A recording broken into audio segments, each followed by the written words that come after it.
Shalom, I'm Chris. Let's follow Jesus along the Talmidim way.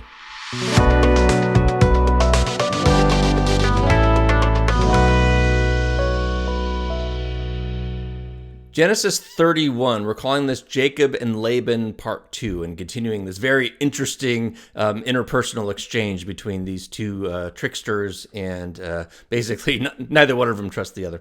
Acts 17:11 reminds us to receive the word with great eagerness and examine the scriptures daily to see whether these things be so. We're in the back half of the story of Jacob, and then in chapter 37, we're going to really get to the climax of the book, which is the great story of Joseph, his ups and downs, and ultimately how he saves a family and brings them to Egypt, and they will emerge a nation. So in chapter 31, Jacob is going to confirm with Rachel and Leah that it is, in fact, time to go, and then they all flee. In so doing, though, Rachel steals Laban's household gods. In Hebrew, that's called teraphim. And we'll take a look at what's going on. There's a couple of different options. Then they'll meet back in the Promised Land, or near it anyway, in what today would be the Golan Heights at a place called Gilead, just east of the Sea of Galilee. We'll look at that on a map on the next slide. And then we'll conclude with this very uneasy peace treaty between Jacob and Laban. Neither one trusts the other, and there's all kinds of intrigue happening with his exchange, and we'll look at that at the end of the lesson. We'll have a closer look at the region of Gilead a bit later in our lesson. Jacob's going to make this journey from Haran to Gilead in 10 days, we're going to find. And that means they were moving out. So he covered about 40 miles a day when the usual pace is 20 or 25. So they were double timing it. He wanted to get out of there and get back to the Promised Land. Now Jacob heard the words of Laban's sons, saying, Jacob has taken away all that was our father's, and from what belonged to our father he has made all this wealth. And Jacob saw the attitude of Laban, and behold, it was not friendly towards him as it had been before. Then the Lord said to Jacob, return to the land of your fathers and to your relatives, and I will be with you. So kind of like father, like son, success breeds contempt, and literal breeding in this case. As Laban's portfolio dwindled, then the inheritance the son expected to receive was dwindling also. So apparently they're all looking out for themselves, and Laban's offspring are going to be no better than Laban. It's interesting that it's been 20 years since the dream at Bethel where Jacob last heard audibly from God. So that's a long time to wait, and he went through some trials there. And, who knows where his faith was, but I like to think that it was growing to the point where now the Lord can intervene and speak to him directly. So Jacob sent word and called Rachel and Leah to his flock in the field and said to them, I see your father's attitude, that it is not as friendly towards me as it was before, but the God of my father has been with me. So he's calling them to his flock in order to speak privately with his wives. I'm not too sure what evidence Jacob is relying on to support the notion that Laban was ever friendly to him, but in any case, apparently it got even worse, if that was possible. So in a roundabout way, Jacob appears to be making sure that the three of them, Rachel, Leah, and Jacob, are all on the same page regarding leaving Haran. It's a big deal for living at home to now they're going to flee and under kind of questionable circumstances here. So it's interesting that Jacob is seeking this agreement. We tend to think of this as a male-dominated society, but here we see the lesson, and the sages bring this out, that a man could not and should not ever compel his wife to move someplace that is against her will. So we see Jacob is viewing this as a partnership and not as a dictatorship. He says, the God of my father has been with me. So note his faith is slowly growing. He still doesn't say, my God has been with me. He says, the God of my father Isaac has been with me. But, at least we're making progress. You know that I have served your father with all my strength, yet your father has cheated me and changed my wages 10 times. However, God did not allow him to do me harm. If he said, the speckled shall be your wages, then all the flocks delivered speckled. And if he said, the stripe shall be your wages, then all the flock delivered stripe. So God has taken away your father's livestock and giving them to me. And we can see here again another hint of Jacob's spiritual progress is that he's giving God the credit for his success. He's not saying, look what I did. He's saying God protected me and God blessed me.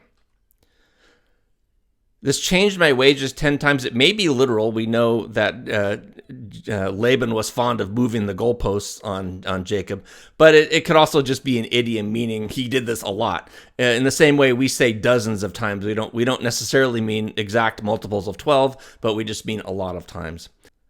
And as we noted last time, the sequence from verses 8 through 13 adds some background to the otherwise odd tree bark procedure that we saw in the last chapter. So it could have been all along that instead of Jacob conniving and doing something underhanded to deliver the flocks this way, it appears that God was in charge of the whole thing. And it came about at the time when the flock was breeding that I raised my eyes and saw in a dream, and behold, the male goats were mating, were striped, speckled, or mottled. Then the angel of God said to me in the dream, Jacob, and I said, Here I am, hineni. And he said, Now raise your eyes and see all the male goats that are mating are striped, speckled, or mottled, for I have seen everything that Laban has been doing to you. What a blessing there. I am the God of Bethel, where you anointed a memorial stone, where you made a vow to me. Now arise, leave this land, and returned to the land of your birth. And we looked at some of this last time.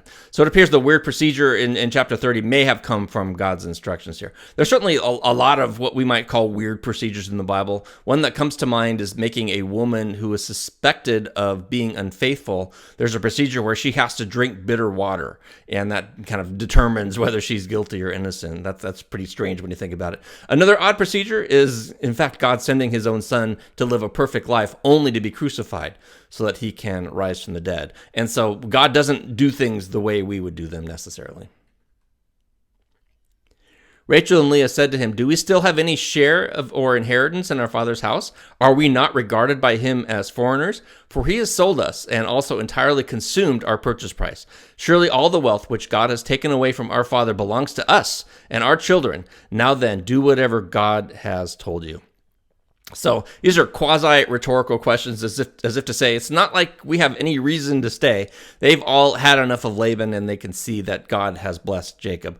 Walton suggests that typically a portion of the bride price would be held in escrow for the daughter. So Laban should have been doing this in case the husband died or abandoned his wife. So with this comment of entirely consuming the purchase price, Laban, for some time anyway, had been gaining from Jacob's labor, but had not passed on any of this gain to his daughters, set up a reserve kind of thing. He didn't do that. The net result is just as if Laban had sold the daughters into servitude, and something one typically would only do to a foreigner and not a relative. I love it how they say, do whatever God has told you. That's more obedience to God than obedience to Jacob necessarily. In Genesis 21, the Lord told Abraham, whatever Sarah tells you to do, listen to her. And so from this, we can see that, again, Jacob treated his wives like partners and not as property. Laban viewed his daughters as property to get his own gain from them. But Jacob didn't view it that way. So ultimately, Jacob had to have faith that they were all on the same page, because what he's proposing is they're going to leave and get out of there fast. And so there's a model for marriage here, because where God told Abraham, do whatever your wife tells you. So there's you don't just, it's not my way or the highway. There's a interaction here. And now he's telling Jacob's wives to do whatever the Lord tells you to do. So it's both should defer to God. Both husband and wives should defer to God. Loving your neighbor as yourself means you put another's needs equal to, if not above, your own. And no place is this more important than in a marriage relationship. A couple of passages in the New Testament, Galatians 5 comes to mind, but also Colossians 3. Wives, be subject to your husbands as is fitting to the Lord. Now, a lot of people stop there and, get that bristles a lot of women, but we got to keep reading. Husbands, love your wives. Do not become bitter against them. And then down to verse 23, whatever you do, do your work heartily as for the Lord and not for people. So if you're going to, look at verse 18 and either as a man see that as license to treat your wife unjustly, or if you're a woman to see that as, you're a second-class citizen, you haven't read verse 23 because something's missing there.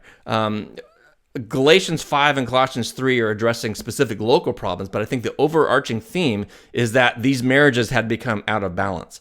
Husband and wives are in some sense subject to each other, not as one over the other.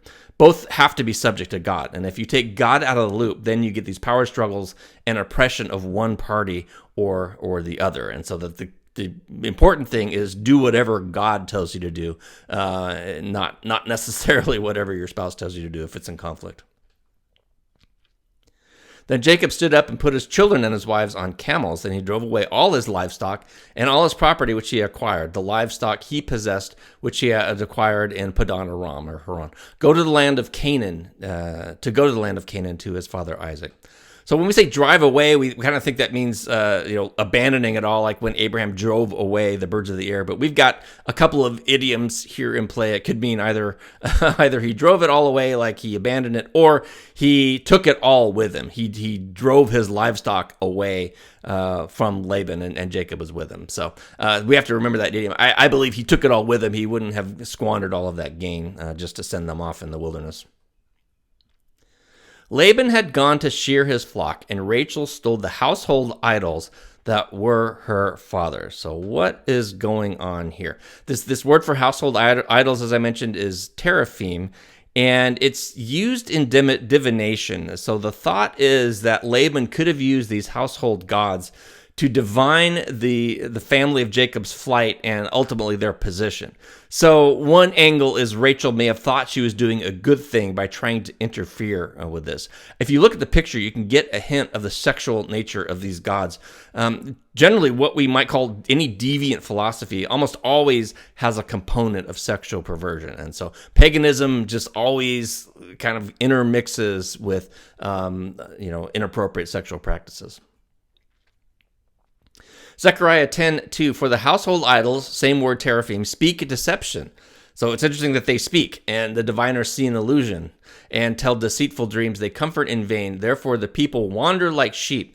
They are wretched because there is no shepherd. So it's a question here. Do these idols speak things? And we tend to think in our scientific age that, no, it's just a piece of stone. How can a piece of stone speak? But there's a spiritual aspect. If you're going to commune with, use just a general term, communing with demons, you may get exactly what you asked for. You're false gods anyway. A lot of people think Ouija boards and things like that are just, harmless and innocent, but you're opening a portal to speak to people that do not have your best interest in mind. And so that could be the same thing happening with these teraphim. So the underlying facts really aren't revealed to us. So there's one of two positions we need to hold regarding Jacob. First is she herself has a problem with idolatry. And before Jacob, remember, that's all she would have known and practiced. So Jacob bringing this one and only one God thing, it would have been a kind of a change of paradigm for them. They might have been her family gods, which she took as souvenirs, so she might have been coveting them. If she was trying to prevent divination, this would seem to indicate that, again, she believed that the gods had the power to divine, to provide this type of intelligence. Second option is the other extreme. She believed wholly in the one true God, and so she was either trying to give Laban a parting shot, but if we take the most benefit of the doubt position, she may have been trying to separate her father from his idolatry, which is what some of the Jewish sages say to give her a favorable outlook. Much like if you found an addict's stash, you would flush it down the toilet to help that person. So we don't know exactly why Rachel did this, but on the surface, it does seem very wrong on many fronts. So we've got stealing, disrespecting your parents, idolatry, perhaps coveting, perhaps. In any case, the consequences are going to be disastrous for Rachel. And Jacob deceived Laban, the Aramean, and we got this theme of deception here, by not telling him he was fleeing. So he fled with all that he had, and again, you can see he drove it with him, not drove them away. And he got up and crossed the Euphrates and set out for the hill country of Gilead. So basically, he set out for home. Gilead is the region today known as the Golan Heights, east of the Sea of Galilee. It's beautiful land, excellent pasture land, which is why Reuben, Gad, and then the half tribe of Manasseh, as they were taking possession of the land, they said, "Hey, this looks good enough. We'll stop here." They viewed that as the prize, even though it's on the east side of the Jordan, not where God wanted them. And there's a whole lesson of those 2.5 tribes with settling for less than what God would have you. Now, God permits us to have things and do things that aren't necessarily in his will because we have this choice to make. But so it's sort of like, door number 1 that you see, door number 2, which is the blessing, and you just take door number 1 because that's good enough. So we'll get into that at some other time, but the whole concept of settling for less, which is what these 2.5 tribes did in this region. When Laban was informed on the 3rd day that Jacob had fled, he took his kinsman with him and pursued him a distance of 7 days and overtook him in the hill country of Gilead. So a total of 10 days to get there. However, God came to Laban the Aramean in a dream of the night and said to him, "Be careful that you do not speak to Jacob either good or bad." So God came to Laban the Aramean. God is intervening. And on occasion, God will speak to heathen, just like he does with Laban. There's another time in the book of Numbers where God intervenes with Balaam, who is this prophet for hire, and says, "You shall not curse the Israelites." Speak neither good nor bad would seem to imply God wants Laban to turn around and go home and leave Jacob alone. And of course, Laban's not going to do this.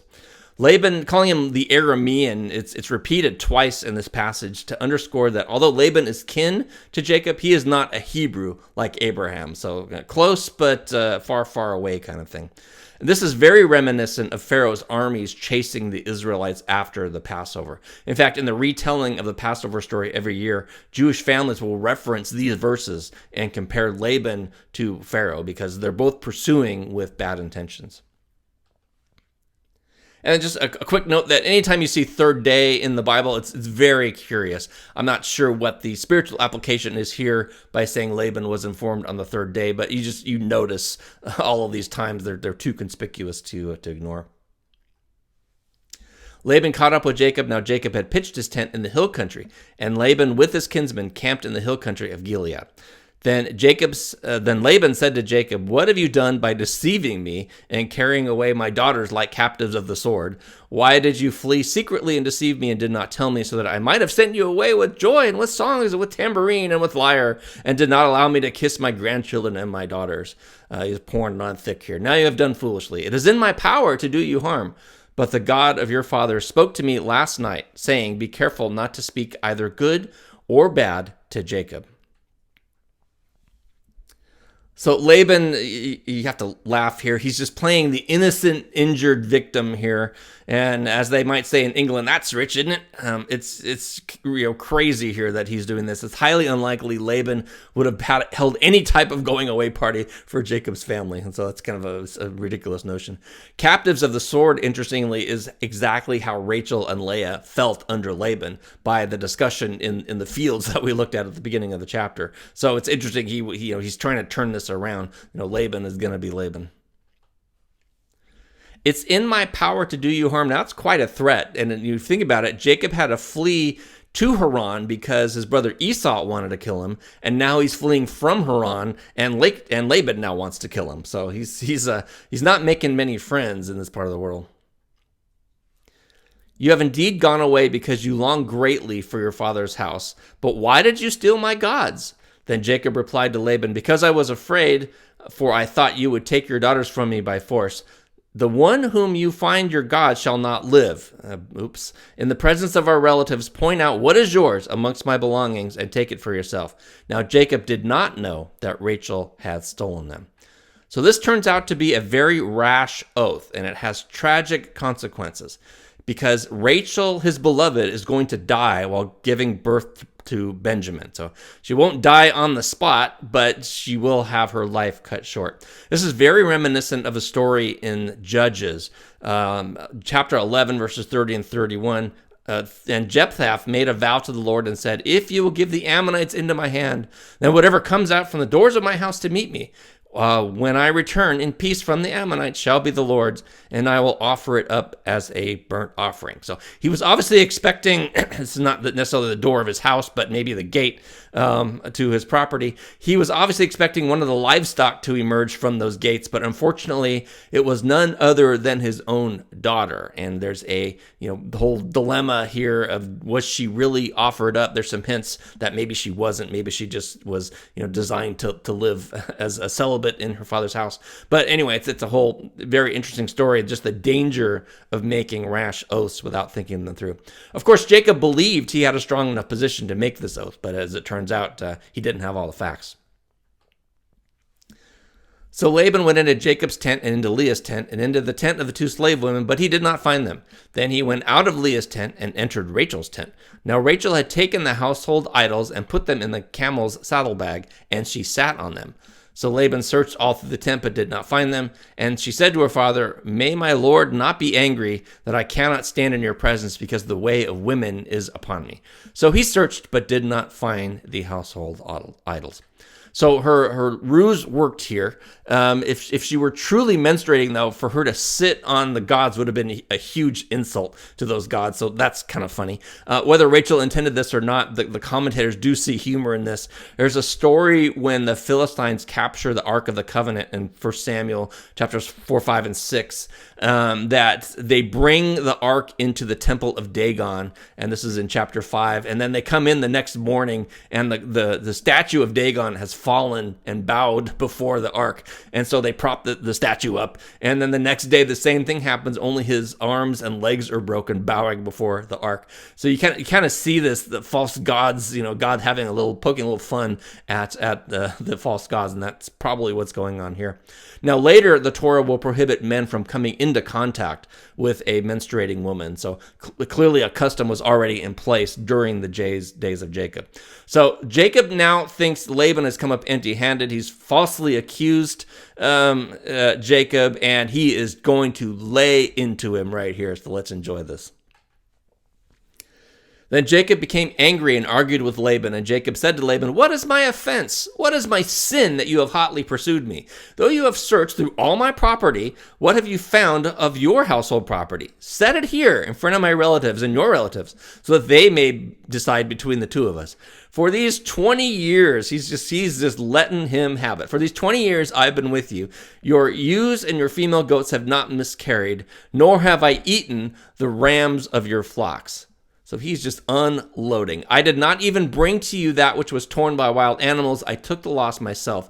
You demanded it of my hand, whether stolen by day or stolen by night. This is how I was.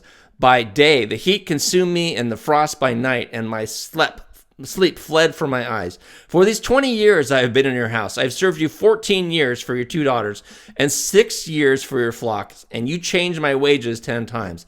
If the God of my father, the God of Abraham, and the fear of Isaac had not been for me, surely now you would have sent me away empty-handed. God has seen my affliction and the labor of my hands." So he rendered judgment last night. And today we might say, boom. Jacob is saying he's entirely blameless on how he's conducted himself, and that God has been watching over Jacob, and by virtue of the appearance to Laban the Aramean, that God has already judged between the two of them in favor of Jacob.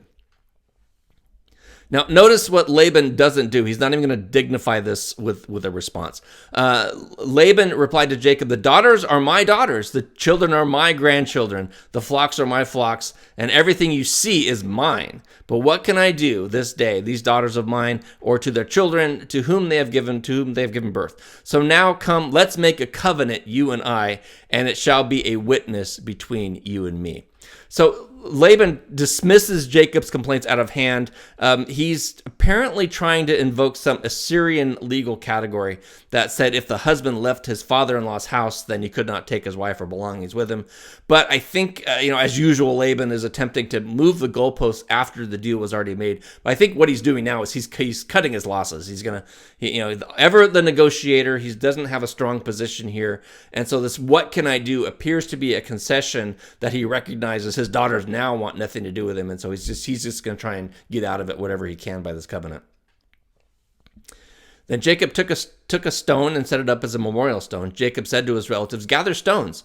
So they took stones and made a heap, and they ate there by the heap. Now Laban called it Yegar Sahadutha, but Jacob called it Galeed.